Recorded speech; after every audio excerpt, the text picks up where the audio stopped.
Shalom saudara-saudari yang dikasihi Tuhan, kembali kita bersama berjumpa dalam secuil roti sorgawi, di mana kita mau belajar membaca sedikit dari firman Tuhan, dan biarlah firman itu yang menopang, menolong kita menjalani hari kita.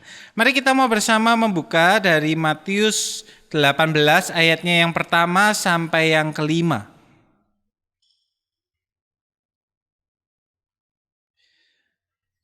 Matius 18 ayatnya yang pertama sampai yang kelima. Pada waktu itu datanglah murid-murid itu kepada Yesus dan bertanya, "Siapakah yang terbesar dalam kerajaan surga?"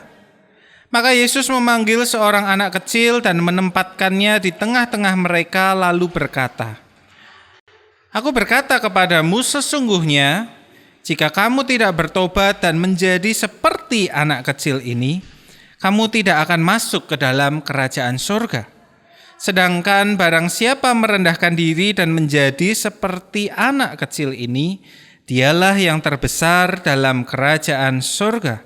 Dan barang siapa menyambut seorang anak seperti ini dalam namaku, ia menyambut aku." Saudara-saudaraku, pertanyaan murid-murid Yesus, sesungguhnya kalau kita mau renungkan, menunjukkan keyakinan mereka bahwa mereka adalah bagian dari kerajaan surga. Ya, dalam hal itu mereka sudah yakin.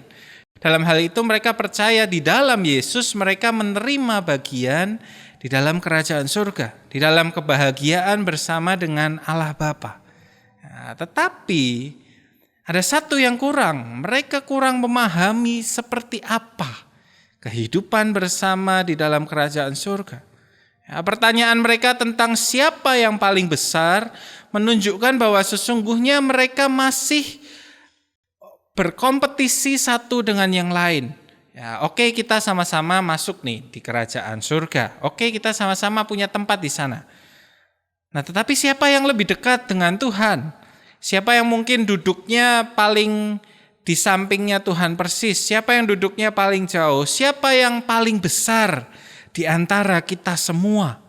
Ya, mereka berkompetisi satu sama lain, semuanya ingin menjadi yang paling besar. Ya, mereka melihat kerajaan Allah dengan sebuah ambisi untuk mendapatkan hormat, mendapatkan status yang terbaik. Ya, dan untuk itulah mereka membutuhkan keputusan dan penilaian dari Yesus. Siapakah di antara kami yang paling besar? Nah, saudara-saudara, tetapi Yesus kemudian menjawab dengan baik. Ya, Yesus menjawab di luar apa yang menjadi ekspektasi bahkan pemikiran harapan mereka. Yesus menjawab dengan mengambil seorang anak kecil, kemudian mendudukkannya, dan kemudian menggunakan anak itu untuk mengajar. Ya, anak ini dipakai melambangkan sebuah ketidakberdayaan. Ya, anak pada zaman itu terutama dipandang sebelah mata. Anak sampai usia dia akil balik menjadi orang dewasa dianggap menjadi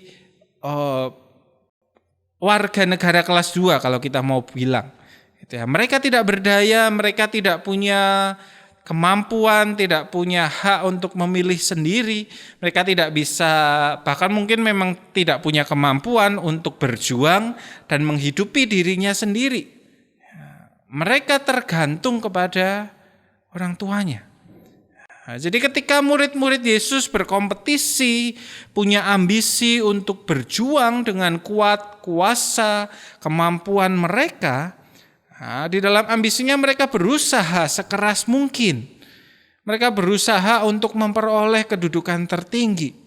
Gitu ya. Tetapi di situ Yesus berkata, "Bertobatlah dan jadilah seperti anak kecil ini. Ya, rendahkanlah dirimu." Ya, maksudnya apa? Maksudnya kita diajak, murid-murid diajak untuk meniru dan mengambil cara hidup seperti anak-anak. Anak-anak itu tidak mengandalkan dirinya sendiri. Anak-anak itu tidak mengandalkan kekuatan dan kemampuannya sendiri, tetapi andalan mereka adalah bapaknya. Andalan mereka adalah bapaknya yang di dalam segala hal yang akan melindungi mereka, yang akan melimpahi mereka dengan kasih-Nya, yang akan menuntun mereka di dalam hidup. Yesus mengajar kita ketika berbicara soal kerajaan surga, ketika berbicara hidup bersama dengan Allah.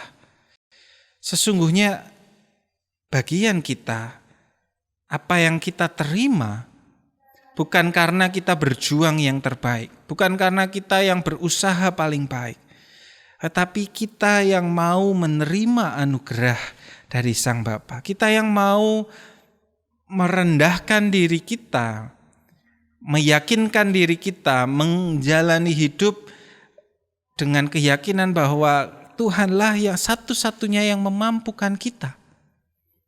Nah, disinilah saudaraku penting untuk kita selama kita masih ada di dunia ini untuk berhati-hati.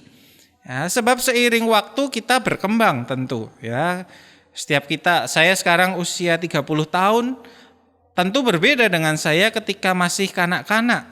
Ya, sekarang saya punya kemampuan di dalam kedewasaan saya. Saya punya kecerdasan, saya punya kemampuan melakukan ini dan itu. Nah, saya punya uang, saya punya posisi. Ya, setiap kita punya itu semua. Dan kita berkembang lebih dan lebih lagi, kita tidak lagi terikat, kita tidak lagi bergantung penuh pada orang tua kita. Bisakah di situ kemudian kita tetap menjalani hidup dan tetap bergantung kepada Tuhan sebagaimana seorang anak kecil? Bisakah kita demikian? Bisakah kita di tengah-tengah segala kemampuan kebisaan kita berdiri di hadapan Allah Bapa dan berkata bahwa saya tidak bisa apa-apa tanpa Engkau? Saudaraku, janganlah berkat duniawi yang melimpah yang kita miliki, yang semuanya juga sebenarnya berasal dari Allah Bapa, membuat kita lupa menjadi seorang anak. Menjadi seorang anak yang dengan sepenuh dan setulus hatinya mengandalkan dan bersandar penuh kepada Bapanya saja. Kiranya itu yang menjadi perenungan kita. Kiranya itu yang menolong kita menjalani hari-hari kita di tengah pekerjaan, keluarga, relasi kita, bahwa semuanya berasal dari Tuhan. Tuhan memberkati kita.